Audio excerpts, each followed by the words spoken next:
Alright, so for the next part of our lesson, I wanted to show you just a little bit more about a couple more aspects of how Earth's orbit and rotation influence the reality in which we live, including actually, little example here. The landscape we were looking at right here has lots and lots of evidence for just less than about 20,000 years ago being covered by over a mile thickness in ice. And how did that come to be? We can't explore all the factors in this lecture, but I can at least begin to talk about the influence of the angle of the sun and how changes to our orbit and rotation might have influenced this. So to help you understand this all, I've brought everyone's favorite thing to bring to school, the fidget spinner. Now we showed the other day how if you, it's a lot easier to make a fidget spinner move like this, where the axis is always pointed in the same direction, than it is to make like this, where your axis is always pointed like so. Now what I want us to do is, now what I want you to do is just take your fidget spinner, if you have it, maybe steal your kid brothers or older brothers, depending on what year you're taking this class. Borrow it, give it back, be nice about it, and watch what happens as you keep revolving and rotating it. You notice that the axis, that a couple things happen as you keep revolving and rotating it, and if you can imagine, in outer space there are lots of other things tugging on Earth, just the way there's little forces tugging on this fidget spinner right here.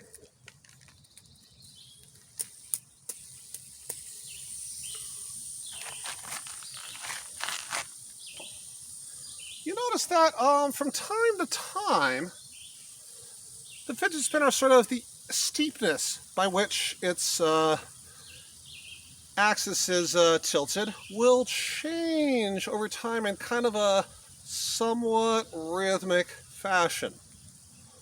We call this change of the steepness of the axial tilt obliquity. And over a course of about 40,000 years, 41,000 years, depending on exactly who you talk to, the obliquity of Earth's rotational axis will go between about 24.5 degrees and about 22.5 degrees. We're kind of in an intermediate spot at about 23.5 degrees right now. That 2 degrees of change may not sound like a lot, but it has radical influences, but that amplify exactly where on the Earth gets maximum amounts of sunlight, the intensity of, and front implications for the intensity of the seasons, with higher obliquity, greater tilt, resulting in colder winters and warmer summers, and lower obliquity value, resulting in milder summers in which ice might not melt, and warmer winters in which the places that get cold have access to potentially closer to bodies of water able to contribute water vapor that will fall as snowfall in those areas. But of course the reality is going to be a lot more complex than what I'm showing here. We call that obliquity.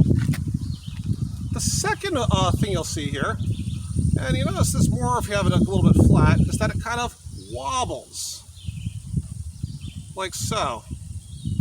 And over about a 21,000 year time cycle, our axis rotation will go from pointing to Polaris, where it's pointing approximately now, to Vega on the other side. And it'll do this sort of constantly revolving thing. And again, you can see this just on the fidget spinner. As little things tug at it, it kind of like there's a rotation within a rotation, and you can kind of, sometimes I can tease it out better than others, but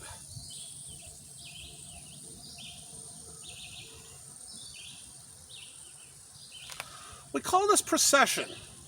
And in and of itself, it's not going to change how much sunlight a given portion of the planet receives or does not, but it changes at what point in the Earth's orbit the Earth receives that sunlight. And again, if the Earth's orbit were perfectly circular, precession would not matter a lot.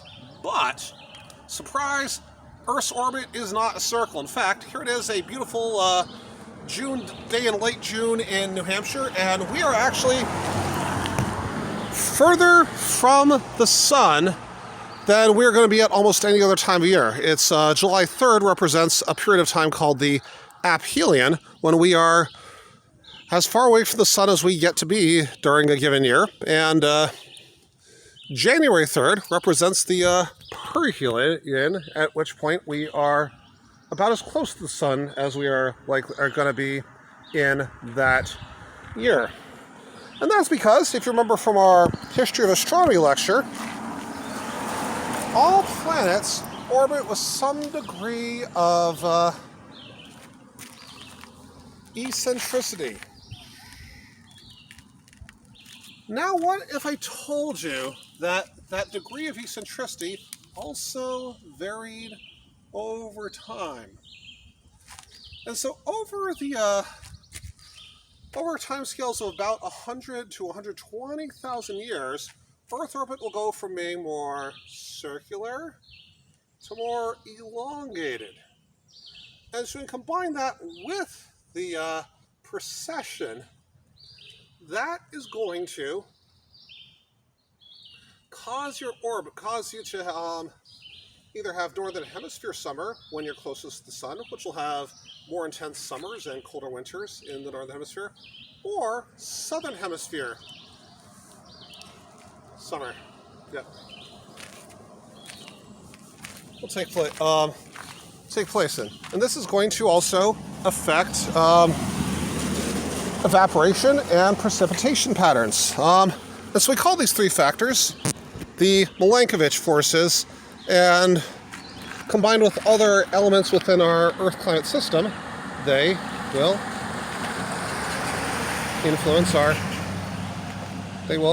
govern certain cyclical behaviors in our climate that ultimately can lead to ice sheets thicker than Mount Cuyamaca covering the landscape in front of us, or us enjoying a very sweltering day in a New England summer. So